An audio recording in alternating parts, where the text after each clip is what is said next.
This story is, to me, important. Really? Because, I'm the kind of guy who needs to get where I'm going quickly, but I'm safe. So to bring down speed limits to me is like, what does it say to you? Counterintuitive to me, and I'm sure a lot of people feel the same way. My wife will be happy to hear that it's coming. She likes slower. She loves slow. Yes. She loves slow.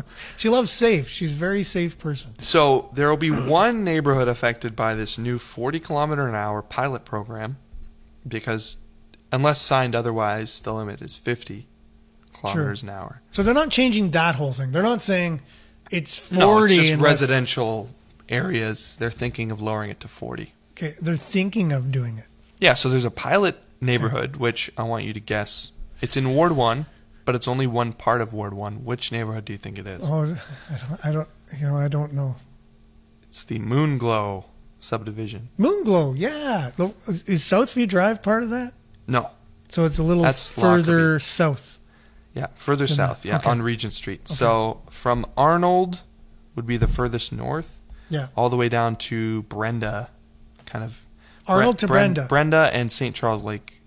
Okay, Road. I know that kind of like square there. You're familiar with that? For sure, yeah. So that whole area, they're going to lower it to 40, and then that will be the pilot project. And then 2023, during the budget deliberations, the new city council, if any of them change, will analyze the results and maybe vote make it on making every citywide neighborhood like that. Ouch. Yeah.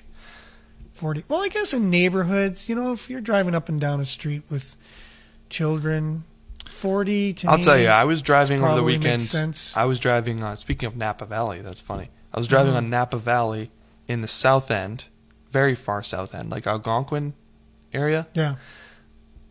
You could not go even 40 on that road. It was packed. Where was this again? With kids on Napa Valley Drive. Okay. So if you know, like Trail Ridge. Oh, yes, off Armstrong.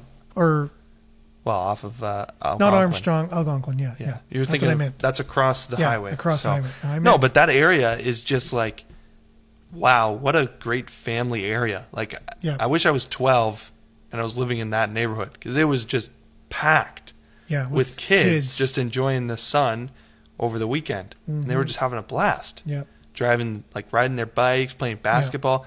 I was going like 5 kilometers an hour through this neighborhood because it was just packed with kids. So even 40 seems really high for something like that. But I see. Yeah, it's true. It even seems, if there's like kids that could just, they were actively like playing ball and stuff. Like even 40 is too fast for that. Yeah, so my thinking was there could be no speed limit that's low enough for something like this. Even 10 would be like, are you going to be able to stop on a dime if a kid runs out in front? So to me, 50 does seem pretty high for a neighborhood like that. But if you use discretion, but what I'm thinking, maybe it's not worth it. The other streets, like Algonquin, let's say. Algonquin, that's a main artery. I would should think be 40 50 is pretty or low. Whatever, But once you turn off of these arteries going right into a neighborhood, sure. I have no problem with 40. I have no problem. Or less, like you said. Exactly, yeah. So like Moon Rock, we're talking about back in Moonglow. Yeah. So like Telstar would be like the main artery, or Brenda. To me, 40 seems pretty low. But those are also the roads that like a speed trap would be on. Yeah, that's what Jerome is saying. He says ticket revenue's down. You think so?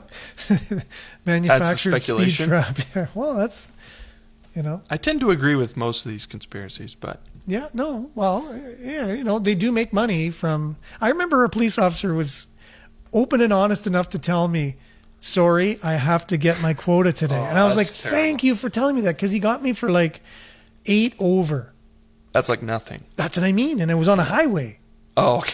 That's on a terrible. highway. I was coming out of central Algoma towards town. So St. Joe's Island area, right as soon as the 4-lane ends and you're coming towards Sudbury. 8 over, and he pulled me over. And I was looking at him like, It's a little weird. I said, I'm 8 over. I thought, like... Don't we have an agreement here? Exactly. I could go at least like 15 or something and it would be fine. And anyways, he said, I have to get my quota today. Sounds kind of like the mafia. I know. He says we're making a... we got to make a token arrest. Yeah. And he was honest. And I said, thanks for being honest at least. I appreciate that. Right. Anyways, and he was nice, and I appreciate nice, honest, even if you are getting a ticket rather than the opposite, because I've had that too. And who knows? This could be. I don't know. I think it's a good thing for the city if it's 40 in residential areas. That's my vote, but not on the main arteries. That has to keep 50. You think 50 is I think good? Even how about we make a compromise here? We lower it in some places. We put the main arteries up to 60. Yeah, and we put the residential areas down to 40. How about that? You know what? I have a pretty weird idea. I think you should set the speed limit depending on what the road needs. Like, you should really look at the individual case. Yeah. But that's hard. Of course. Because roads could change. You know what I mean? You just build one neighborhood somewhere, and then the whole dynamic changes of a road soon. And then, I don't know, then you have to have the road commissioner of traffic and make a study, a position in the city. I'm the traffic commissioner. We already pay people to do this. There probably is someone. We already pay people to do this. So on that note, I'd like to know more. the guy who's in charge of the lights. What do you mean? Timing of the lights. Oh, the timing of the lights? Oh, my goodness. That's a study that people, That's a whole study that... Apparently there's a guy in charge of that. Yeah, of course. Yeah, he programs in. They study it. Yeah, but I don't like the stop, start thing. I think... Especially with gas prices as high as they are, you know how much fuel you use up when you're constantly accelerating and stopping. I like roundabouts. Roundabouts I'm are awesome. a huge fan. I'm a big fan. I lived in Europe, so I experienced that. Me it's too. Much more effective. Because you're always going. You know what I mean? We live in a small town. There's no need for stoplights every 10. All the time. You know what one really gets me is on Regent Street. Regent is like a highway. Yeah. And you have 2 lights right after each other on what's that? Oh, there's a lot of places. Telstar and the other one I'm thinking of, Caswell maybe. Caswell. There's like 2 lights right next to each other, and they're not necessarily in sync. Where the Hampton Inn is, or is that a It's Hampton? the Hilton. Hilton. Or no, sorry, it's the Holiday. Holiday, yeah. Anyways, I should know all those that. H's. I live in that area, but it's just like, why would there be 2 stoplights? You could easily solve this problem. But that's a common thing. There's a lot of, and even on our highways, they put lights. I don't, going out towards Lively, let's say, there's lights on the highway. It bugs me. This reminds me of, you're going 100, and then all of a sudden you gotta. Remember the Weird Al where he says of Sudbury with the big nickel. Yeah. And he says like, oh, this must be a full-time job. Yeah. Like polishing the nickel. That's what I feel about the traffic light guy.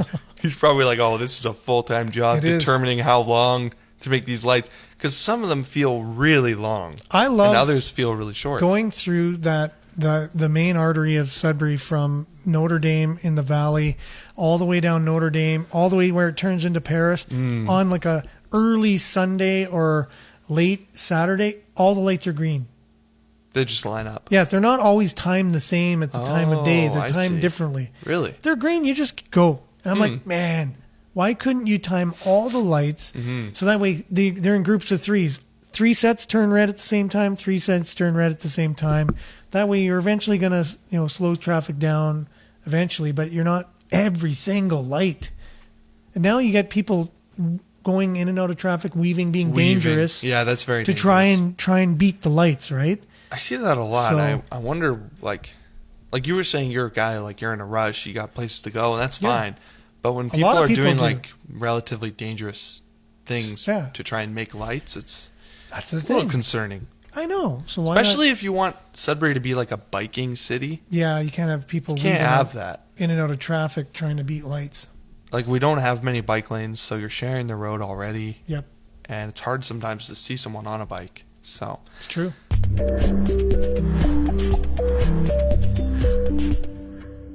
Hey, AJ here. Did you like that video? Please like and subscribe for more. Just like it every weekday.